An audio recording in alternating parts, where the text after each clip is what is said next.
My parents kicked me out at 17. You'll be back begging in a month.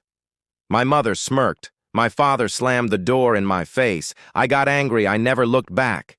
But 9 years later, my phone was full of missed calls. They were begging me to pick up. You used me. Again.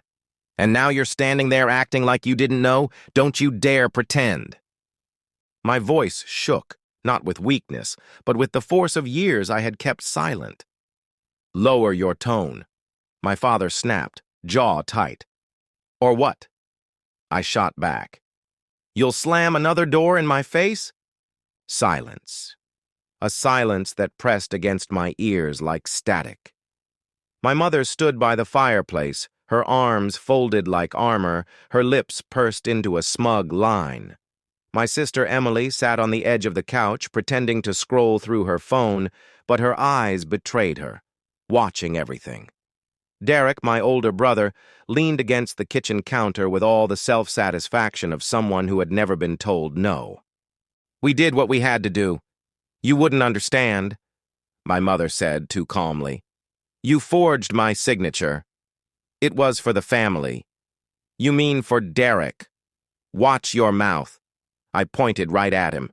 You destroyed my credit, my name, my future for his barbershop, which failed, and then you never even told me. It's not like you were using it, Derek scoffed. You weren't doing anything with your life anyway. That one cut deeper than I expected, but I didn't flinch. I let it land. I wanted them to see what they'd done. You think silence means I'm weak, but I've kept score, every lie, every favor that became a demand, every time you looked at me and only saw what you could take. Their faces finally began to change. They weren't scared, not yet, but they were listening. I hadn't come back to ask for anything. I came to end it. My name is Jordan. I'm 26. I learned to live angry. I go by Jordan, 26, legally, emotionally, probably closer to 80. You age fast when you're forced to figure out how to survive with nothing but a trash bag of clothes and a library card. I was 17 when they kicked me out. Senior year, no warning, just rage. You'll be back begging in a month, my mother had said. My father didn't say a word, just slammed the door like he was sealing a coffin. I never came back. I got angry instead. Angry carried me through a night on a park bench, through ramen dinners and overdraft notices, through 3 jobs and community college, through years of hearing secondhand that Derek got a new truck, that Emily got help with rent, that Mom and Dad were so proud of them. No one called me, not until last week. When my phone lit up with 18 missed calls from a number I hadn't seen in years, meet the family, the faces behind the damage. Derek is 31, golden child, football star turned failed entrepreneur, grew up knowing he'd always be forgiven, built a barbershop with other people's money and pride. My credit score died for his dream. Emily, always 23, quiet, observant. She plays both sides, sweet in private, spineless in public. She knows what they've done to me, but she's never said a word that could make waves. My father. Richard is a man of rules, just not ones he follows. Tough love, tough hands, tougher silence. He speaks in commands and punishments. A man who once told me, "The world doesn't owe you kindness, and neither do I." My mother. Celeste is all sugar on the outside and venom just beneath. She smiles when she cuts you down. She weaponizes guilt like it's fine china. Pretty, sharp, and meant to hurt. And me? I was the scapegoat, the quiet one, the backup plan, until now. We thought you'd help. Why now? I asked, still standing by the doorway. Why am I just hearing about the loan now? My mother sighed like she was the victim. We didn't think it would come to this. The loan was co-signed 5 years ago. You weren't doing anything with your credit. It was just sitting there. It wasn't yours to take. Derek chimed in, annoyed. You always make things harder than they need to be. It was a simple business deal. You mean the one that failed and got repossessed? I shot back. The one that's now sitting on my report with a $58,000 default?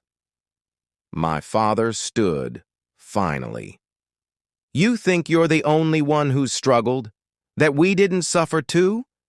You didn't lose your apartment over it. You should have asked for help. You kicked me out. That stopped them. Briefly. But then my mother said it. Well, maybe you gave us no choice. The storm beneath. I wanted to scream. I wanted to throw something. Instead, I breathed in. When you threw me out, I hadn't done anything. My voice was calm, unnaturally calm. You found my birth control pills and lost your minds. You said I was bringing shame to the house. You called me names I still can't forget. I wasn't pregnant. I wasn't reckless. I was protecting myself. That was all. Emily looked up finally, her eyes soft. But she said nothing. You told me I was an embarrassment, that I'd end up on welfare, that no one would ever love a girl like me. And just like that, it wasn't about the loan anymore. It was about all of it. Back then, they didn't know what I'd given up. I was accepted to a state university, full scholarship, dorm, meals, everything. But when Derek got arrested for DUI and they needed bail money, they asked me to hand over the $500 deposit I had saved. I did. I missed the enrollment deadline. I never went. They never mentioned it again. Years later, I overheard my mother tell someone. Jordan never really had the drive. Not like Derek. I reached into my bag and pulled out a flash drive. What's that? My father asked. It's everything. Emails, loan documents, the forged signature you swore wasn't mine, voicemails, texts, even the recording of you admitting you opened the account in my name while I was still a minor. Their faces fell. You recorded us? My mother whispered. I've been building this file for years. I thought maybe one day I'd need it. Turns out I was right. What are you going to do? Derek asked, pale now. I already sent a copy to a lawyer, and to the credit bureaus, and to the police. This, I tossed the flash drive on the table, is just a courtesy.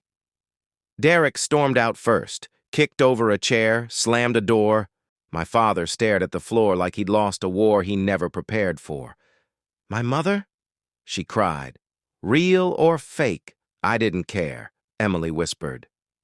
I'm sorry. But I didn't look at her. I stood, collected my coat, walked toward the door. You all finally hear me now? I said, hand on the doorknob. Or do you need another file? No one answered. For once, they had nothing left to take. I didn't feel triumphant. I didn't feel sad. I felt still. My phone buzzed later that night. A message from Emily. You were right. I should have spoken up. Can I call you? I stared at it for a long time before replying, not yet, maybe someday. The next morning, I made coffee in my small but paid-off apartment. I had 2 jobs and 1 side hustle, a rescued cat named Murphy, a fridge full of food no one could guilt me over. I wasn't rich, but I was free.